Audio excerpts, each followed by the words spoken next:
हिमाचल प्रदेश के बिलासपुर में बीजेपी अध्यक्ष जेपी नड्डा का बयान। कहा, आज आम लोगों को अच्छे काम के लिए मिलता है पद्म सम्मान। सही मायने में पीएम मोदी के समय स्थापित हुआ लोकतंत्र। जेपी नड्डा के बयान पर राजनीति गर्म। कांग्रेस नेता उदित राज ने जेपी नड्डा के बयान पर किया पलटवार। कहा, कांग्रेस नहीं होती तो ना मोदी जी होते और ना ही नड्डा जी। बिलासपुर में जेपी नड्डा ने कांग्रेस पर भी साधा निशाना। कहा, आज कांग्रेस ना राष्ट्रीय पार्टी और ना ही वैचारिक पार्टी, सिर्फ भाई बहन माता तक सिमट गई है कांग्रेस। बिहार में महागठबंधन विधायक दल की बैठक से अंदर की खबर। सूत्रों के मुताबिक आरजेडी ने साफ किया तेजस्वी ही सीएम का चेहरा। समय पर सीट बंटवारे पर सहमति। आरजेडी ने सहयोगियों को उचित सम्मान देने की बात भी कही। महागठबंधन की बैठक के बाद तेजस्वी यादव का बयान। कहा, विधानसभा में उठाएंगे युवा, महिला, रोजगार और स्वास्थ्य सेवा के मुद्दे। छात्रों की आवाज को भी करेंगे बुलंद। कांग्रेस विधायक अजीत शर्मा के सीएम को लेकर दिए गए बयान पर तेजस्वी यादव की प्रतिक्रिया। बोले, कौन होगा महागठबंधन का नेता और सीएम, ये बिहार की जनता करेगी तय। बिहार सरकार के मंत्री प्रेम कुमार का तेजस्वी यादव पर निशाना। कहा, मुंगेरी लाल के हसीन सपने देख रहे हैं तेजस्वी। बोले, बिहार की जनता नीतीश कुमार के साथ खड़ी है। गोपालगंज पहुंचे बाबा बागेश्वर धीरेन्द्र शास्त्री का बयान। कहा, हमारे बिहार आने से कुछ लोगों को है दिक्कत। बोले, हम किसी पार्टी के प्रचारक नहीं बल्कि हिंदू विचारक, देश के हिंदुओं को करने जा रहे हैं एकजुट। हाजीपुर में बाबा बागेश्वर की कथा रद्द किए जाने के सवाल को तेजस्वी यादव ने नजरअंदाज कर दिया। कहा, उन्हें नहीं है कोई जानकारी। पुलिस ने सुरक्षा कारणों से रद्द की है बाबा बागेश्वर का कथा कार्यक्रम। बिहार में अपराध को लेकर तेजस्वी यादव ने साधा नीतीश सरकार पर निशाना। कहा, बिहार में अपराधियों की बहार। बोले, बिहार को बना दिया गया अपराधियों का गढ़।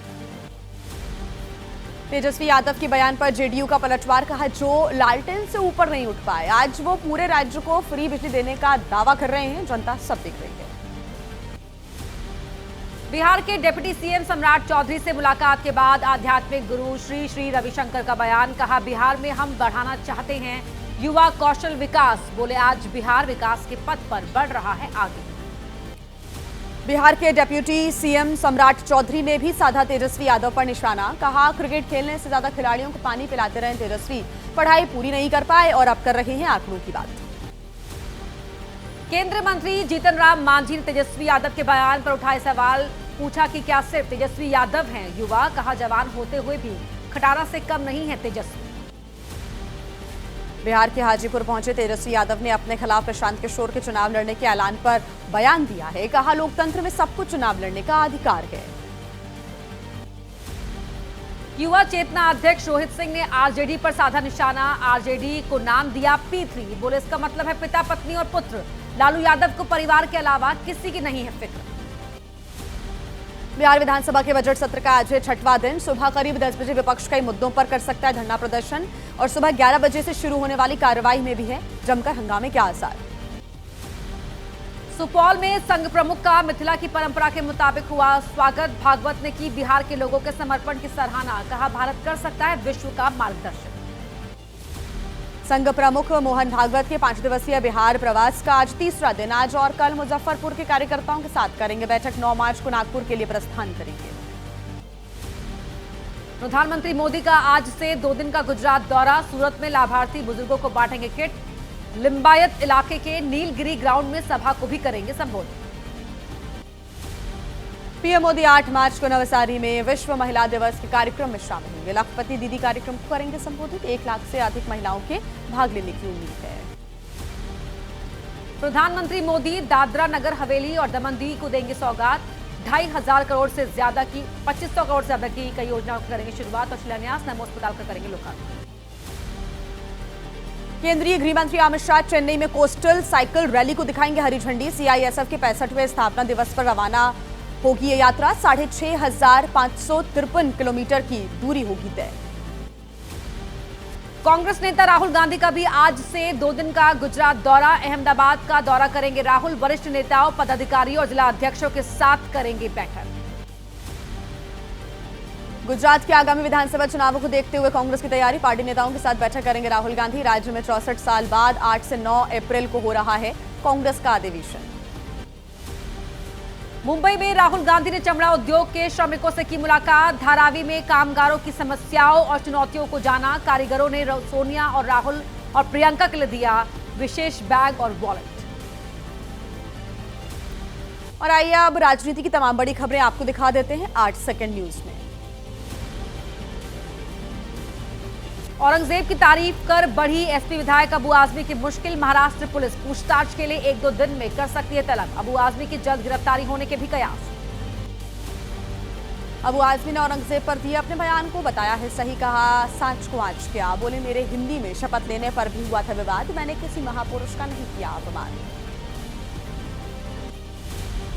अबू आजमी के बयान पर महाराष्ट्र बीजेपी के विधायक राम कदम का बड़ा दावा। कहा नहीं सहेंगे संभाजी महाराज का अपमान, अबू आजमी को जरूर भेजेंगे जेल।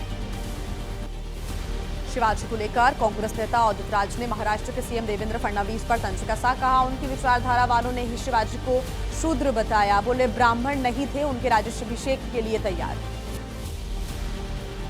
पूर्व सीएम उद्धव ठाकरे का बयान। कहा विधानसभा से अबू आजमी को स्थायी रूप से किया जाए निलंबित। बोले राष्ट्र नायकों के खिलाफ बोलने वालों को नहीं मिलनी चाहिए माफी। राजस्थान के शिक्षा मंत्री मदन दिलावर का बयान। अकबर महान नहीं बलात्कारी था। बोले औरंगजेब था हिंदुओं का हत्यारा जिसने तोड़े थे सैकड़ों मंदिर। पाठ्यक्रम से हटाए जाने चाहिए इनको महान बताने वाले पाठ। अबू आजमी के बयान पर केंद्रीय मंत्री चिराग पासवान की प्रतिक्रिया। कहा इतिहास जानता है कि औरंगजेब था एक क्रूर शासक। बोले हिंदू मुसलमान में विवाद बढ़ाना चाहते हैं आरजेडी, एसपी और कांग्रेस। अबू आजमी के बयान पर अपर्णा यादव ने जताई नाराजगी। कहा औरंगजेब जैसा क्रूर शासक हो सकता है उनके लिए खुदा। कहा ऐसे बयान देकर मुसलमानों के नेता नहीं बन पाएंगे आजमी। अबू आजमी के बयान को लेकर संगीत सोम ने अखिलेश यादव पर साधा निशाना। बोले अखिलेश यादव में घुस गया है औरंगजेब और बाबर का जिन्न। कहा उर्दू पढ़कर आतंकी बनते हैं युवा। औरंगजेब को लेकर जारी विवाद में फारूक अब्दुल्ला की एंट्री। कहा कुछ लोग मुगलों के इतिहास को चाहते हैं मिटाना, लेकिन नहीं होंगे वो कामयाब, बदला नहीं जा सकता है इतिहास। जेडीयू एमएलसी खालिद अनवर भी औरंगजेब की तारीफ वाले बयान पर कायम। बोले जो औरंगजेब पर जो कुछ बोलना था वो बोल चुका हूं। कहा कोई भी करे दावा लेकिन नहीं बदलेगा औरंगाबाद का नाम। हिंदू सेना ने गृह मंत्री अमित शाह को लेटर लिखा। औरंगजेब को क्रूर शासक घोषित करने की उठाई मांग। लिखा औरंगजेब की कब्र को खोदकर अरब सागर में कर दिया जाए प्रवाहित। औरंगजेब को लेकर हुए विवाद के बाद दिल्ली में शरारती तत्वों की करतूत। अकबर रोड के साइन बोर्ड पर पोती कालिख। साइन बोर्ड पर लगाया संभाजी महाराज का पोस्टर। मराठी भाषा पर अपनी टिप्पणी को लेकर बोले आरएसएस नेता भैयाजी जोशी। कहा बयान को अलग तरीके से पेश किया गया। बोले मैं खुद मराठी भाषी हूं और मराठी भाषा का करता हूं सम्मान। भैयाजी जोशी के बयान पर एनसीपी शरद गुट के नेता जितेंद्र आवाहन की प्रतिक्रिया। बोले उन्होंने किया हमारी मां का अपमान। कहा धर्म के बाद भाषा के नाम पर लड़ाने की हो रही है कोशिश। उद्धव ठाकरे ने भी साधा भैयाजी जोशी के बयान पर निशाना। कहा ऐसे बयान के लिए भैयाजी जोशी के खिलाफ दर्ज होना चाहिए देशद्रोह का मामला। नहीं सहा जाएगा मराठी भाषा का अपमान। एमएनएस चीफ राज ठाकरे ने भी उठाए भैयाजी जोशी के बयान पर सवाल। पूछा क्या महाराष्ट्र में बीजेपी है उनके बयान से सहमत। बोले मराठी लोग कभी नहीं भूलेंगे उनका ये बयान। भैयाजी जोशी के बयान पर डेप्यूटी सीएम एकनाथ शिंदे ने भी बचाव किया। कहा उन्होंने दे दी है बयान पर सफाई। बोले मराठी भाषा हमारी मां की तरह, नहीं होनी चाहिए इस पर राजनीति। सनातन विरोध पर तमिलनाडु के डिप्टी सीएम उदयनिधि स्टालिन को राहत देने का महाराष्ट्र सरकार ने किया विरोध। कोर्ट में सॉलिसिटर जनरल तुषार मेहता बोले शांतिप्रिय समुदाय के लिए टिप्पणी माफी के लायक है। और आइए फटाफट 8 सेकंड न्यूज में अब आपको दिखा देते हैं कुछ और बड़ी खबरें।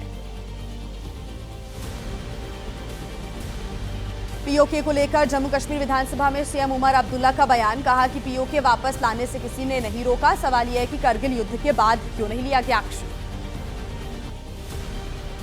यूपी के सीएम योगी आदित्यनाथ का आज आगरा दौरा। 494 करोड़ रुपए के 96 प्रोजेक्ट्स की देंगे सौगात। मंडल स्तरीय ऋण वितरण शिविर में 1000 युवाओं को देंगे ऋण सर्टिफिकेट। आज बरसाना में खेली जाएगी ब्रज की विश्व प्रसिद्ध लड्डू मार होली। लट्ठ मार होली का कल 8 मार्च को होगा आयोजन। मथुरा वृंदावन बरसाना में सुरक्षा के किए गए हैं कड़े इंतजाम। मथुरा में देश विदेश से पहुंचे श्रद्धालुओं के लिए विशेष QR कोड स्कैन कर सीधे दर्शनीय स्थल पार्किंग तक पहुंच सकते हैं श्रद्धालु। सुरक्षा के लिए PSC के साथ घुड़सवार पुलिस और गोताखोर भी तैनात। ब्रिज की विश्व प्रसिद्ध होली में शामिल होने के लिए सीएम योगी आज आएंगे मथुरा। बरसाना में रंगोत्सव का उद्घाटन करेंगे। श्री जी मंदिर में लाडली जी का आशीर्वाद लेंगे। अंतर्राष्ट्रीय महिला दिवस के पर काशी विश्वनाथ मंदिर में महिलाओं के लिए की गई खास व्यवस्था। गेट नंबर 4B से महिलाओं को कराया गया दर्शन। महिला सशक्तिकरण और मातृशक्ति का बढ़ावा देने के लिए पहल की गई। संभल के सीईओ अनुज चौधरी का बयान, कहा कि अगर मुस्लिमों को रंग पड़ने से धर्म भ्रष्ट होने का खतरा है तो होली पर ना निकलें घर से बाहर। शांति व्यवस्था भंग करने पर होगा कड़ा एक्शन। सीएम योगी के बयान पर अखिलेश का निशाना, कहा GST कितना मिला ये तो बताएं। पहले ठग से किया MOU, अब नामजद की सदन में तारीफ की, पता करके किया करे महिमा मंडल। बीजेपी प्रवक्ता ने सीएम योगी के बयान पर बचाव किया है। कहा कुंभ के आर्थिक फलक के आधार पर दिया गया था बयान, किसी आर्थिक आधार पर न देखा जाए। बीएसपी अध्यक्ष मायावती ने प्रेस कॉन्फ्रेंस कर बीजेपी पर बोला हमला। बीजेपी सरकारों की बातें बहुत बड़ी, लेकिन जमीन पर नहीं हो रहा है काम। कांग्रेस के नक्शे कदम पर चल रही है बीजेपी, मायावती ने कहा।